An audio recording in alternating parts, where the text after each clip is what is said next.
Hi, I'm Femi OK. You're watching the stream.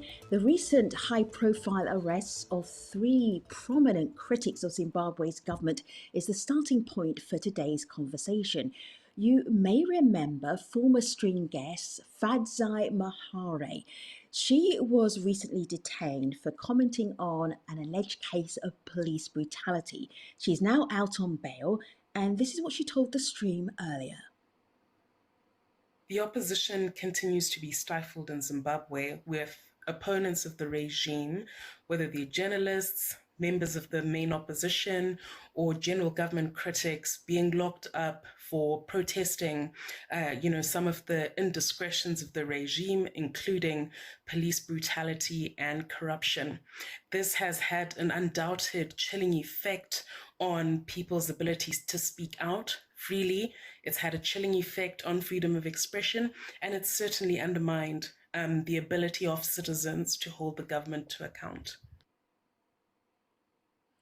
Is Zimbabwe criminalising dissent? If you have an opinion on that, if you've got examples of that, you know what to do on YouTube. You can jump into the comment section and be part of today's programme. We were also hoping that the Information Ministry of Zimbabwe would also be part of today's programme. We reached out, we asked them multiple times. They did not respond to our requests, but we do have an excellent lineup of guests as always when we talk about Zimbabwe. Bright, Doug, Tendai, thank you for being on the stream today. Bright, tell our audience who you are, what you do.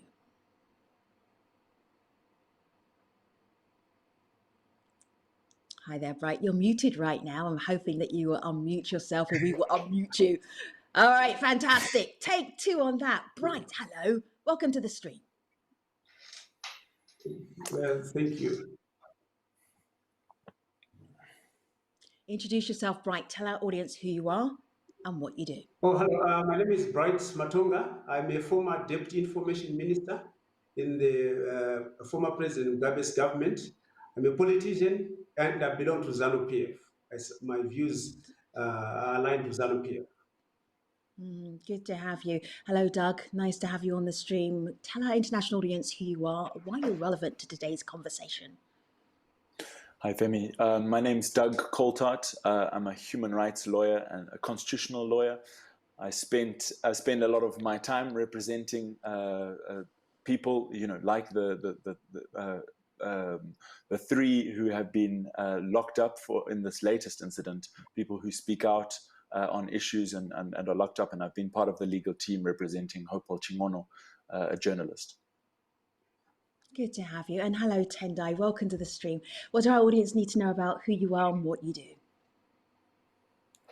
Well, good evening. I wear so many hats, literally and metaphorically. I'm Tendai BT.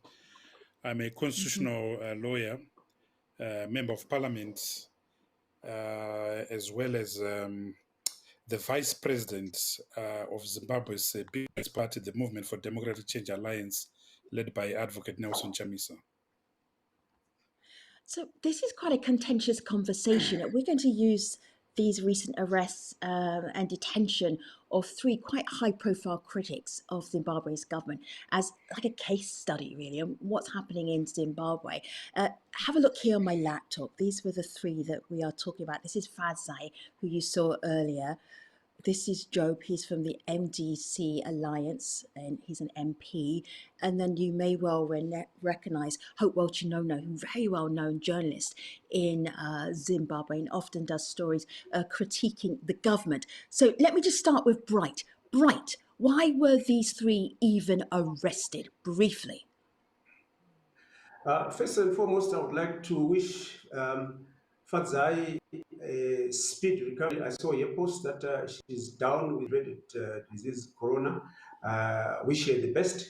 My understanding is that they published falsehoods that a junior police officer killed a 9-month-old baby with a baton, but it was then proved to be false.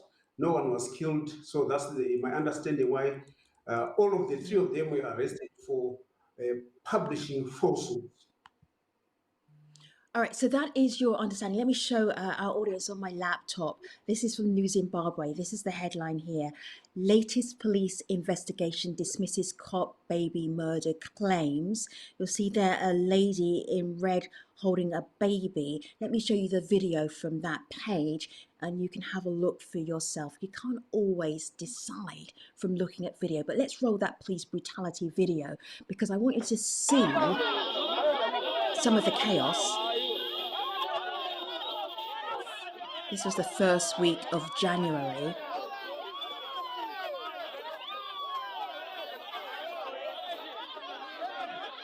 Two very different stories going around, Doug. One story was that the police accidentally beat the baby and the baby died. The police are saying that shards of glass fell on the baby, as far as I can tell from their report, and the baby hasn't died. Doug. Well, for your international audience, I think it's important to know that in that video, what the crowd are shouting at the police officer is, "You killed a baby, you killed a baby, he killed a baby." That's the refrain which is repeatedly being shouted at the police officer. It's for the state to prove, in that case, whether that baby is alive or not. We don't know at this stage, but I think that to a large degree, that totally misses the point of what this is really about. This is not about publishing falsehoods. For a start, the crime of publishing falsehoods that the three have been charged with was struck down by the Constitutional Court of Zimbabwe as unconstitutional. It was declared void. Therefore, it's not a law. It is not a law in terms of a law. It's been struck down. But secondly, these three individuals who are critics of the regime, two as politicians, one as a journalist, have been arrested multiple times. And not about falsehoods. The previous time Hopewell Chingono was arrested, he was arrested for correctly reporting on corruption in the NPA, and the whole charge was based on the fact that since he correctly reported what was happening in the NPA is the prosecuting authority, since he correctly reported that, he must have sources in the NPA and therefore was interfering in the NPA's activities. So it really has nothing to do with fake news or anything like that. That's really is a red herring. This is about cracking down on people speaking out against police brutality and corruption within the Zimbabwe regime. Tendai, I'm going to show our audience two tweets. One is from Fadzai and the other one is from Hopewell. Let's go to those two tweets. I'm just wondering, there are some parts of the world where tweeting out information or story or sharing a story, that will get you put in prison. Is Zimbabwe one of those countries?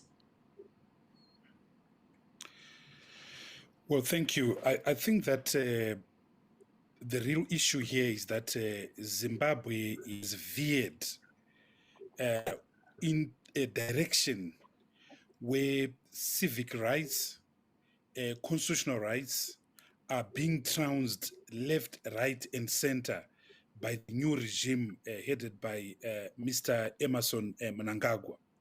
The fact of the matter is that since November 2017, pursuant to the coup that removed President Mugabe, we've seen a massive deterioration of the human rights and political situation in our country. We've seen a massive corrosion of civic and political rights. We have seen a total emasculation of alternative voices. So the attack on and arrest on Hopewell Chingono, Job Wiwa-Scala, and Fadzai Mahere, the state unleashes its full might against the citizens who actually report the substance of their tweets was that there'd been police violence against an unarmed woman and a child. The police themselves don't dispute that. As a matter of fact, they've gone on public to say the concerned policemen are facing disciplinary charges. The issue of whether the baby is alive or not is a dispute of fact. As Doug Coulthard has correctly observed, if you understood our language, my mother language is Shona. The people in that video are shouting, "Wauraya mwana, wauraya mwana, you've killed this baby, you've killed this baby." They are protesting, and it's an instantaneous protestation to the police, held on time, live. So they couldn't be making it up. They're not actors. This is not Hollywood Right. or Nollywood. Right. So the real issue Can here yeah. is a deranged regime that is emasculating alternative opinion, and Fadzai, Hopewell, and Job are just mere examples of the continued deterioration of the human rights situation in our country. Let me just bring Bright back into the conversation. I'm looking here at an edition of the Zimbabwe Mail, and I'm going to take us beyond this tragic story because it's a very difficult story to get our head around, but use it as an example. So the Zimbabwe is a constitutional democracy, says the ZANU-PF. This is the national spokesperson speaking out about this particular story and why three people, quite high prominent critics of the Zimbabwean government, why they were detained. So let me just go down here. The spokesperson said that all citizens who are suspected to have committed crimes in Zimbabwe are subjected to due processes of the law, irrespective of one's political affiliation and station in life. So basically saying this is not looking at the politics, not the fact they're criticising the government, they just broke the law. Right, but I'm wondering though, if this has a chilling effect on people being able to use social media or do journalism or critique police brutality. What does it say about Zimbabwe right now, if Let anything? let me first of all correct Doug. He's saying that piece of legislation that is being used was struck off. Yes, it was struck off in 2014, but Parliament of Zimbabwe, which Tendai belongs to, and Job Wiwa Scala belongs to, it was reinstated in 2016 as amendment number 20 of the 2013 Constitution. So that law exists. If they disagree with that piece of legislation, they know what to do. They should approach the same court to have that judgment restored. So it's not correct to say that that law doesn't exist. It does exist. They now need to appeal. Zimbabwe is a constitutional democracy. That's why that piece of legislation was struck off. Let me just put something to you. There are 1,600 full-time journalists in Zimbabwe. There are 850 freelance journalists. There are 35 foreign correspondents in Zimbabwe. There are 270 media houses, of which the state controls 2. There are more than 2,000 practicing lawyers in Zimbabwe, and more than 3,500 lawyers registered within the Law Society of Zimbabwe. So for anyone to say that there is no democracy in Zimbabwe, that the people are being muzzled, it's very unfair. We are talking about one journalist out of a total of about 3,500 journalists. They've not been arrested. And it's just, Right, but I'm wondering about this one particular journalist. I know you said that he's attracting a lot of attention. So let's go back to July 2020, for instance. This is when he was held on indictment charges. And then in November of last year, he was charged with obstruction of justice. And then in January of this year, same journalist was held on communication of falsehood charges, and that was for sharing a tweet. Doug, is this journalism where you can actually communicate freely or not? Bright is saying no. Bright is saying that there are plenty of journalists in Zimbabwe. This one is just getting himself into trouble. You represent him. I know you're working on his various different cases. What will be your response to Bright about Chinono in particular? Femi, can I just take a moment to respond to Bright on some falsehoods that he has been communicating? I won't about ask for him to be charged Right. because there's no law to charge him with. But that law was not reenacted, and I think this is very important to address. What the law that Bright is talking about was something called the General Law Amendment Act. And what it did is it just made some tweaks to the language in a whole range of acts, scores of different acts. All that it did was replaced a couple of words. And one of the things that was changed was our prison service changed from being called prisons to prison services. And they just went sweeping through all the legislation, and anywhere where it said prisons, it was changed to prisons and correctional services. Now, one of the places where that appears was Section 31. Now, literally, the only reference to Section 31 in that act that Bright references, it simply says that the substitution of prison service with prison and correctional services. That, with respect, does not reenact a law that has been struck down by the Constitutional Court in an over 80-page reasoned judgment explaining why this law is unconstitutional. I just needed to set the record straight on that particular issue. Now, to your question on whether this is really just one journalist, I mean, I think the first thing to say is that Hopewell Chingono is not the only journalist who is being persecuted by the state. Mduduzi Matutu, for example, is a journalist who has written critical pieces. His nephew was abducted and brutally tortured. That was captured on CCTV footage, and government has not denied that Tawanda Muchaiwa was abducted and tortured. He was interrogated about his uncle's sources during his abduction and torture. And Mduduzi Matutu is in hiding as we speak. Other journalists have been arrested. Frank Chikuore has been, just to name one other, was arrested on a whole range of charges. Journalists last year were beaten up by the military. This is a widespread practice against journalists.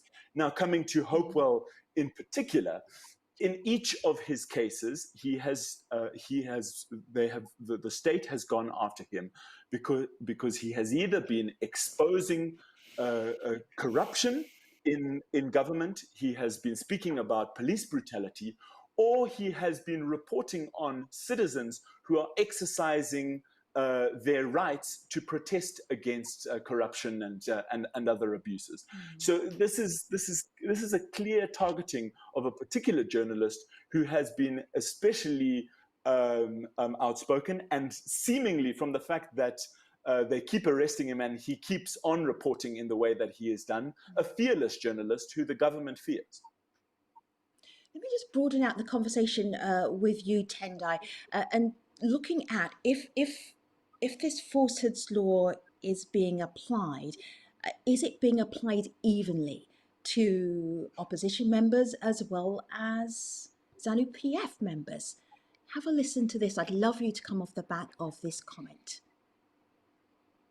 Chingono, Job Sekala, Fadzai Mahere, and many others that are languishing in remand prison, some are being processed through the system, are basically saying the corruption in the country has become a major enabler for all the poverty the country is experiencing. So when a whole government decides to prefer a charge of peddling falsehoods in order to clamp down on criticism, is a bit rich, because politicians lie every day and they're never held to account for the promises they make.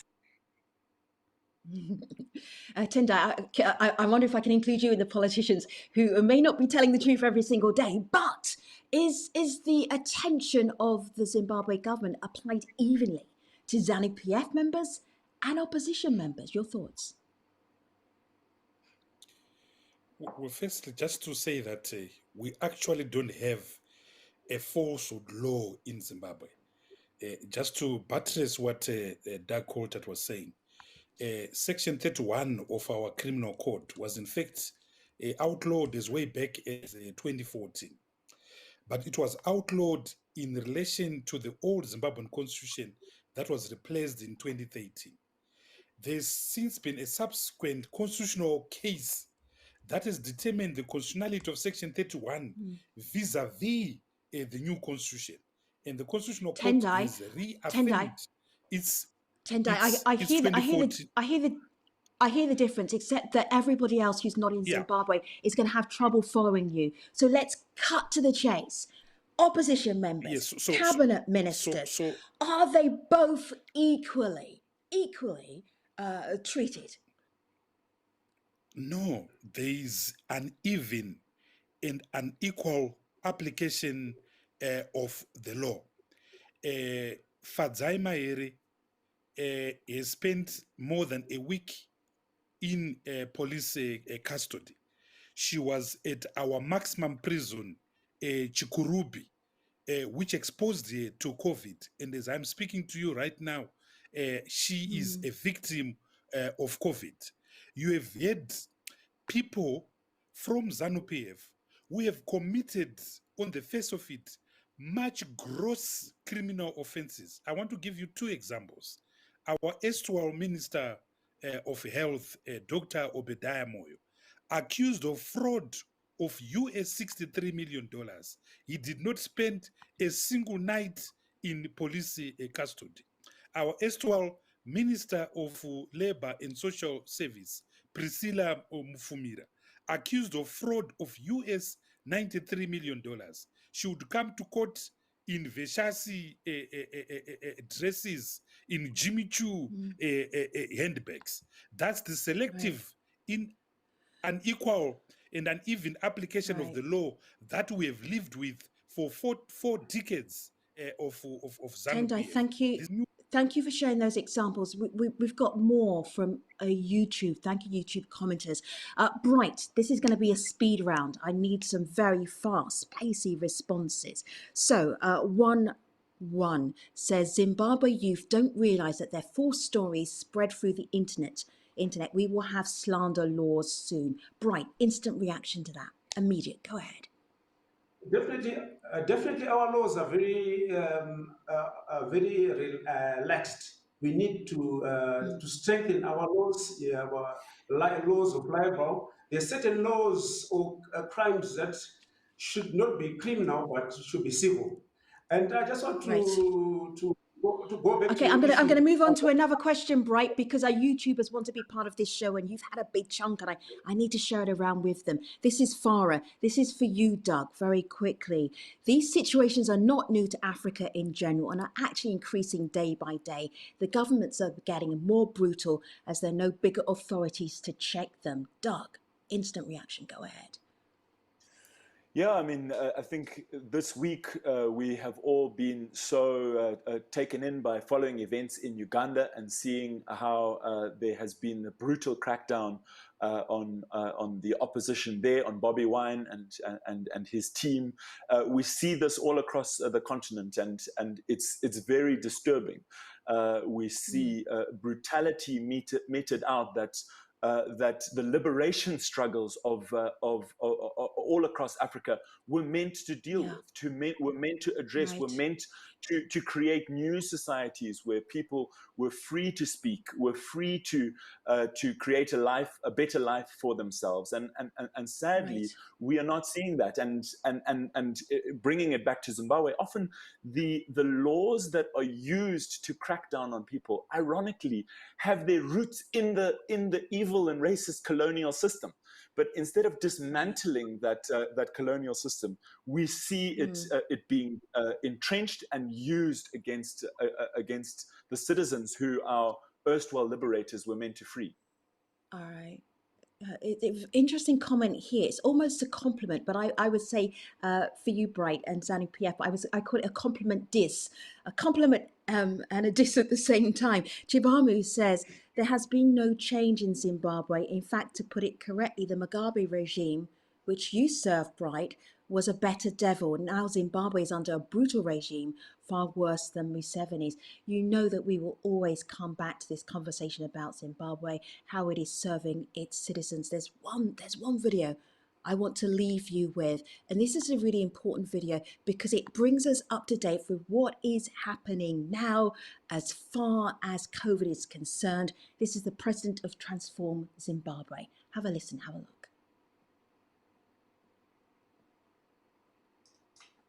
I strongly condemn the recent arrest of Hopewell Chimono, Job Sikala, Alan Moyo, and Fadzai Mahere. It is their constitutional right to express themselves, and nobody should be arresting them. In any case, the government should be using the mega resources they have to fight COVID and assist the people of Zimbabwe, not to hunt down their enemies. The tragedy of all this is the fact that the judiciary, which is supposed to be independent and the third arm of government, has become an accomplice in this whole fracas, which is very unfortunate. The future looks bleak. I hope not. Bright, Doug, Tendai, thank you for being part of this conversation. YouTubers, I appreciate you too. Thanks for watching. I'll see you next time.